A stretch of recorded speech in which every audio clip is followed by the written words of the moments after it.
In today's video, we're going to be looking at the different types of averages in GCSE Maths: mean, mode, and median. But what are the differences between these three types of averages? We know that averages are somewhere in between the smallest and biggest value we have, but what's the actual differences between these three? Well, for mean, we'd get the sum of all of our values, so we'd add them all up, and we'd divide it by how many values there are. So you can work out the average amount, the mean average amount per value that we are given. So for example, if our values added up to 50 and we had 10 values, our mean average would be 5 because it's the sum of all of our values divided by how many values we have. Median is if we were to arrange all of our values from smallest to largest and we look at the number in the middle of all of them. That is how we find median. And for mode, it's very simple. It's just the value that appears most in our set of values. So for example, if there's one value that appears 3 times and none other values appear 3 or more times, we know that that value is our mode value. So now let's look at how we use these averages in the following worksheet. So for question 1, we're given the following data sets: 3, 7, 9, 3, 5, 6, and 3. So we're told to find the mean, the median, and the mode. So let's start with the mean. So let's add up all of our values. So 3 plus 7 is 10, plus 9, 19, plus 3 to give us 22. 22 plus 5 is 27. 27 plus 3 is 30. Plus 6 is 36. So the sum of our values, which is all of our values added together, is 36. And to find the mean, we need to divide this by how many values we actually have. So we have 1, 2, 3, 4, 5, 6, 7 values. So we do 36 divided by 7 to give us our mean. So if you put this into your calculator, you'd get 5.1428 and then numbers after, but obviously we can just round this to 5.14. So that is how we do the mean for this set of values. Let's look at the median now. So let's first of all arrange these from smallest to largest so we can find which number is actually in the middle of them all. So we've got 3, 3, 3. The next smallest number is 5. Then we have 6, 7, and 9.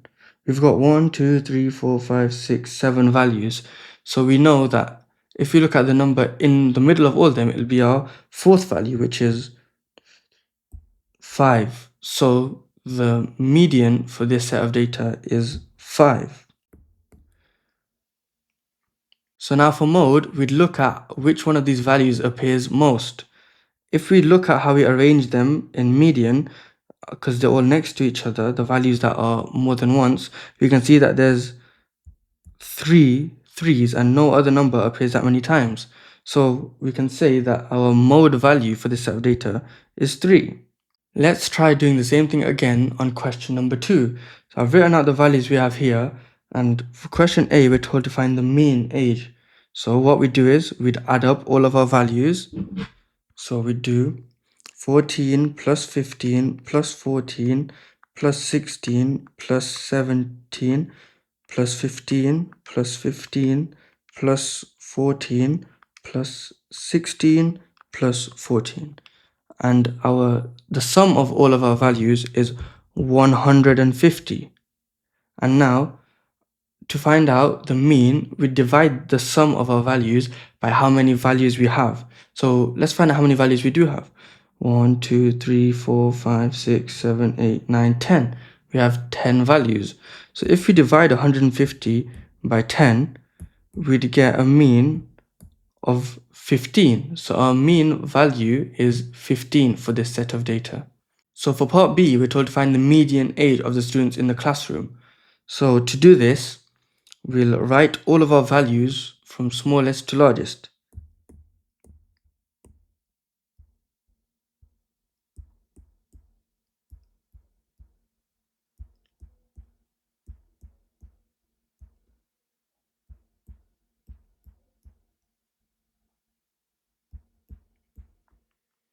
So now, for part B, we'll have to work out the median age of the students in the classroom. To do this, we'll have to find the value that's in the middle of all of our values, but we have an even number of values here. So we'd have to find the number that's in between the two values that are either side of halfway point, which is 5.5. So we look at the fifth and sixth value. But here we see that they're the same number. So if we work out the number in between them, it'll just be the number 15 because they're both 15. So for part B, the median age of the classroom is 15. For part C, we're told to find the mode average of this set of data. And as we can see from how we arranged our numbers in part B, the number that appears most is 14. It appears 4 times. So we can say that our mode average for this set of data is 14. So for part 3, we're given a grouped frequency table, and part A tells us to find the midpoint of each class. So to do this, we'd add up the number at the beginning of the class and at the end of the class and divide it by 2. So for the first class, 0 plus 9 equals 9, and 9 divided by 2 is just 4.5. So we can say that our midpoint for the first group is 4.5. If we were to do this for all of our classes, we'd see that the second one is 10 plus 19, which is 29, divided by 2, which is 14.5. And then 20 plus 29 equals 49. Divide that by 2 is equal to 24.5. And 30 plus 39, which is equal to 69. Divide this by 2, which will give us 34.5. And 40 plus 49 is equal to 89. Divide that by 2, gives us 44.5. We have now found the midpoints of each class and we have completed part A. Part B tells us to use the midpoints that we just calculated to find an estimate for the mean of our values. So first one was 4.5 and the frequency of the first class is 2. So we multiply our midpoint by our frequency. The reason we use the midpoint is because we know that some values will be above, some will be below. So we just assume that the midpoint is the average of the actual results that we have. For our second class, our midpoint is 14.5 and our frequency is 5. If we multiply these, we'll get 72.5. For our third class, our midpoint was 24.5, and if you multiply this by 8, we'd get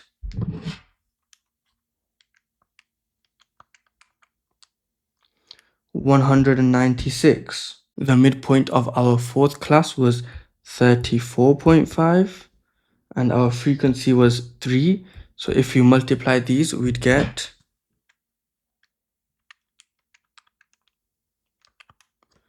103.5, and our midpoint for our last class was 44.5 multiplied by a frequency of 2 would give us 89. Now that we have an estimate for all of our values, we can add them up and divide it by the amount of values we have to find a mean mark for the class. 470 for the entire class, and our total frequency would be 2 plus 5 plus 8 plus 3 plus 2, which would give us 20. So now we'd do 470 divided by 20, which would give us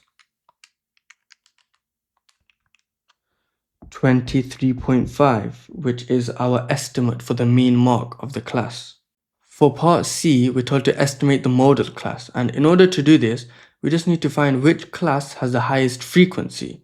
And if we look at our data, the class 20 to 29 has the highest frequency of 8.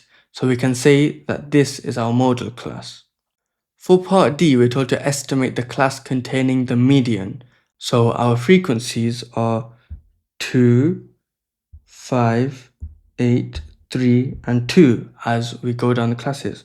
So in order to find the cumulative frequency, we just add them along as we go. So we'd have 2 plus 5 to give us 7, plus 8 to give us 15, plus 3 to give us 18, plus 2 to give us 20. Now that we can see the cumulative frequencies, we know that our median will be in between the 10th and 11th value, and we know that the second class only goes up until the 7th value and the third class goes up till 15th. So we can be certain that our median will lie in the class that has the frequency 8, which is 20 to 29. So we can say that the class containing the median is the 20 to 29 class. Question 4 is similar to question 3 as we have a group data set in this as well. And part A wants us to find the estimated mean number of books borrowed. So we know that first we'll have to find the midpoints of each of our classes. The first one, between 0 and 2 is 1, between 3 and 5 is 4, between 6 and 8 is 7, between 9 and 11 is 10, and between 12 and 14 is 13.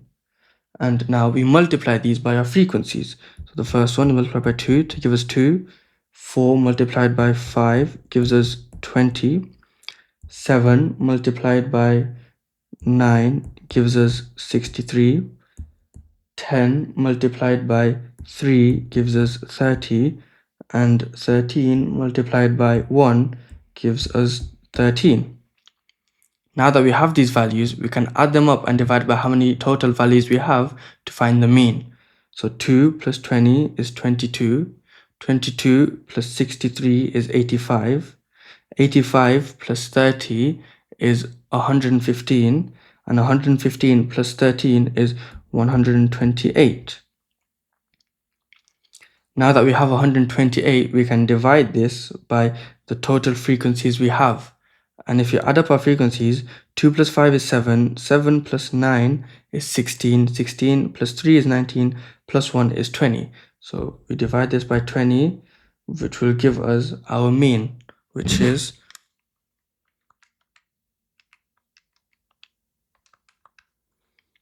6.4 books borrowed.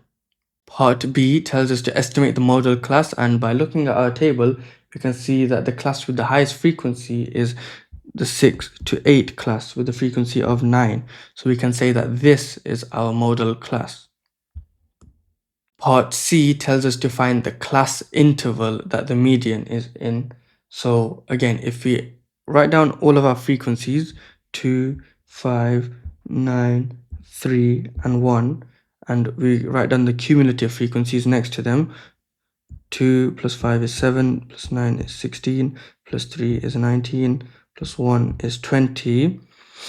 And since we have 20 values, we know that our median will be in between the 10th and 11th value. And we can see here that the second class only goes up to 7 and the third class goes up to 16. So we know that the median will lie in this class. And if we look at our data set, we can see that this is the class 6 to 8. So we can say that this class interval contains the median. Part 5 is a challenge question, and part A tells us to calculate the estimated mean revision time for this class. So in order to do this, first we'll go through our classes and find the midpoints of them all. For the first one is 2 hours revised, second one is 7 hours revised, next is 12 hours revised, then 17 and 22 hours revised. In order to find our mean, we'll multiply this by our frequency. So for the first one, 2 times 4 gives us 8, 7 times 7 gives us 49, 12 times 6 gives us 72, 17 times 2 gives us 34, and 22 times 1 gives us 22. Now that we have all these values, we can add them up and divide it by our total amount of values to calculate the mean. So if we do this on a calculator, 8 plus 49 plus 72 plus 34 plus 22 gives us a total of 185. And if we add up our frequencies, we'd get 4 plus 7, 11 plus 6, which is 17, plus 2, 19, plus 1 is 20. Divide 185 by 20, which gives us 9.25 as our mean for the class. Part B isn't really a calculation question, but we have to use our problem-solving skills to see how we can find the answer. It asks us if the student who revised most actually did 30 hours instead of 22, which is what we found from our midpoint, how would this affect the mean? Well, if we use 22 for the student and now we're using 30, the sum of our values will increase by 8. So we know that our mean will also increase because our sum of values will be larger than what we had before. So it only makes sense for the mean to also increase. So if we were to write this, we could write that the mean of the class would increase if the student revised for 30 hours instead of 22. Now that we've completed the worksheet, I want you guys to explain when each of these averages are most useful. And I want you to think of an example where median is more useful than mean. And why is it more useful than mean in that scenario? Let me know in the comments below. Thank you for watching.